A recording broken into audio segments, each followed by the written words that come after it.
Buenos días, presidente. Buenos días a todas y a todos. Nancy Flores, de la revista Contralínea. Presidente, en este tema que denunció penalmente Petróleos Mexicanos sobre un presunto fraude a la hacienda pública por alrededor o más de 48 millones de pesos, que involucraría a la presidenta de la Organización Mexicanos contra la Corrupción e la Impunidad, María Amparo Casar, preguntarle, presidente, sobre estos regímenes de privilegios que se tenían entonces. El expediente abunda sobre estos temas, tiene muchísimas documentaciones, cheques incluidos, que demuestran la transferencia del dinero público a cuentas privadas. Aquí la mecánica que se estaría denunciando de este fraude continuado, se da porque esta pensión se gestiona por puño y letra de la señora María Amparo Casar. Ahí están los documentos donde ella, a los 8 días de esta trágica situación, va y solicita esta pensión. Nadie firmó por ella, es ella directamente quien está firmando estos documentos. Y se revela, no solo que hay un pago de recursos por alrededor de o un poco más de 31 millones de pesos por pensión, sino que hasta el gas y la canasta básica acabaron pagando los mexicanos y mexicanas hasta febrero de 2024. Y que durante la edad que Pemex considera que los hijos tienen que recibir un beneficio, sus hijos de María Amparo Casar, son dos, recibieron la beca para estudiar en el ITAM. Eso nos costó a los mexicanos 1.8 millones de pesos. En este caso, presidente, queda claro que hay personas o, digamos, estos grupos de presión que dicen que luchan, que combaten la corrupción, que combaten la impunidad y por otro lado se sirven con la cuchara grande. En aquella época, esto ocurrió 7 de octubre, el suicidio. 15 de octubre ella gestiona esta pensión. El 15 de octubre ya se sabía que esto fue un suicidio porque los primeros peritajes lo apuntaban de esta manera y ellos mismos se sirven con esta cuchara grande y al mismo tiempo denuestran este sistema humanista llamándole populismo. Es decir, para ellos lo que es legítimo es la apropiación del dinero público y de los bienes de la nación por parte de la oligarquía, pero no estos regímenes humanistas donde se garantiza que las personas con menos ingresos o en situación de pobreza y pobreza extrema reciban recursos públicos. Entonces preguntarle, justamente por esta mecánica que ha servido y que ahora están diciendo ellos es persecución política, cuando en realidad hay pruebas de los hechos de presunta corrupción, presidente. Bueno, mira, en todos los casos de corrupción hay que denunciar, sean grandes o sean pequeños. Se tiene que denunciar. Y la corrupción en México ha sido protegida, abrazada por un régimen de simulación, de mucha hipocresía. Por algo no hay que dejar de estudiar el porfiriato, porque ahí se define con mucha claridad el régimen que todavía no acaba de desaparecer.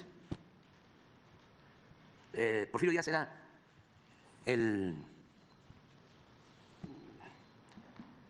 jefe, el creador, el líder de la simulación.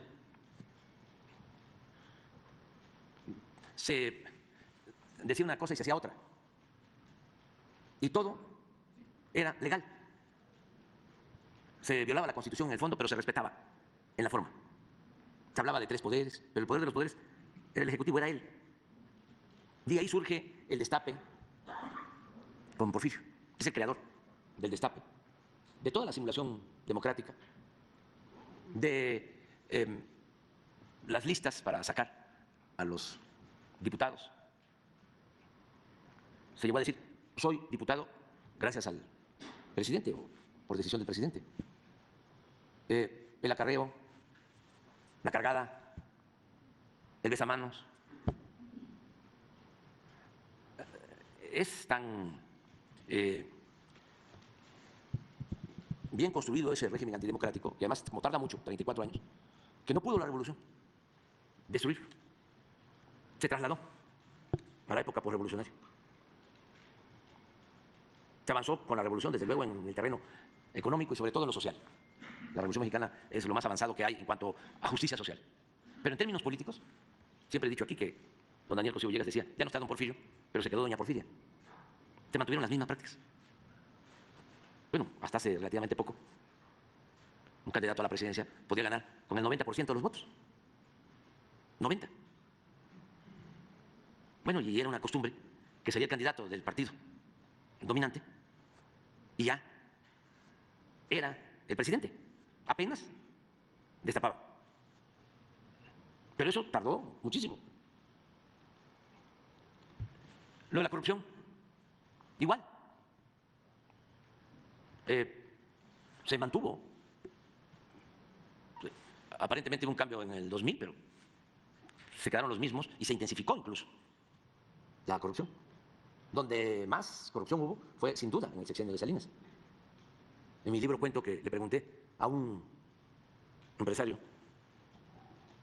de alto nivel sobre quién consideraba que era el expresidente que tenía más dinero y me dijo, sin duda, Salinas.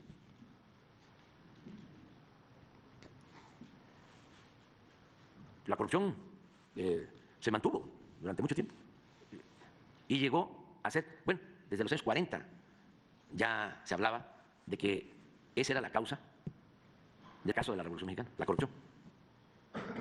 Pero había como un silencio y no se consideraba un problema la corrupción. Se le preguntaba a la gente, ¿cuál es el problema de México? Pues la falta de educación, la falta de empleo, la inseguridad, los bajos salarios. Pero nadie, o muy pocos, decían la corrupción. Y sí, el principal problema era la corrupción. Fue la causa que nos llevó a ser un país profundamente desigual. Llegamos a ocupar, por la corrupción, el cuarto lugar en el mundo en multimillonarios, precisamente en ese periodo de Salinas, en los 36 años de política neoliberal o neoporfirista. Cuarto lugar en el mundo. Y al mismo tiempo, 60 millones de pobres. Pero se veía normal que se diera la corrupción. Entonces, es el problema a desterrar. Tenemos que acabar por completo con la corrupción. No dejar nada. Porque también hay quienes dicen, eso no se va a poder terminar. Se puede moderar, pero no se puede erradicar por completo. Yo sostengo, sí se puede. Acabar, erradicar. Claro, hay unos cínicos, inclusive en el grupo de intelectuales, que hablan de que la corrupción es parte de la cultura del pueblo de México. Eso es lo que sostienen. Pues no. Entonces, si nosotros hemos probado que el país puede salir adelante sin corrupción, que esta es la clave de todo. Para un buen gobierno es no permitir la corrupción. Eso es el 90% de un buen gobierno. Lo demás, agréguenle austeridad, agréguenle buenos servidores públicos, agréguenle trabajo, porque lo demás ya se tiene. México cuenta con muchos recursos naturales, un pueblo bueno, trabajador. El problema de México era el gobierno, no el pueblo. Y el problema en el gobierno era la corrupción. Yo estoy convencido de eso. La corrupción hay que acabarla no solo por razones de índole moral.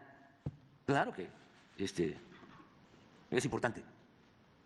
La honestidad le da a la autoridad mucha fortaleza. Pero no solo eso. Imagínense cuánto se ahorran. Yo calculo que nos hemos ahorrado, por no permitir la corrupción, como 2 o 3 billones de pesos. ¿Cuánto estamos destinando este año a las pensiones de los adultos mayores? Medio billón. Medio billón. Poquito menos. Pero hemos ahorrado en el gobierno de 2 a 3.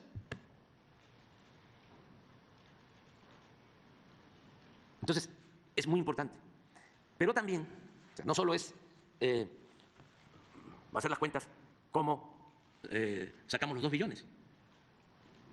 Porque antes no pagaban impuestos los de arriba y ahora tienen que pagar. Porque además hasta se burlaban. Decían que el problema de la hacienda pública era que los de la economía informal, los que se buscan la vida en la calle, los ambulantes, no pagaban impuestos, que ese era el problema. Como si eso representara mucho. Claro, todos tienen que pagar impuestos, todos tenemos que contribuir. Mientras ellos, los de arriba, no pagaban. Ustedes se atrevían a engañar con todo el coro de alcahuetes de la academia y de la intelectualidad y de los medios de información. Pero es que es cosa de ir a las hemerotecas, o de recordar de cómo engañaban.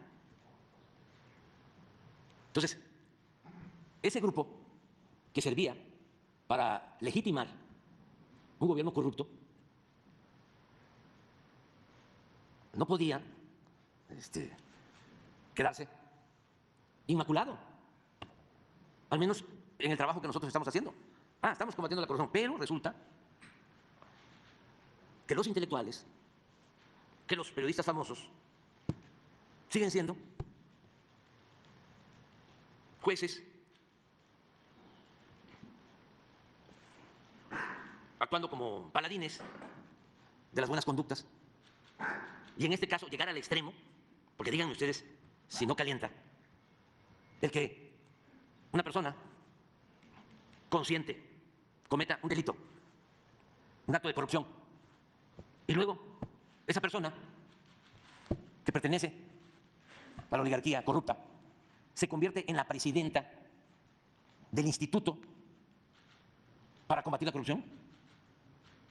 Solo que de plano estemos más que dormidos, porque no nos hayan avisado que ya dejamos de existir.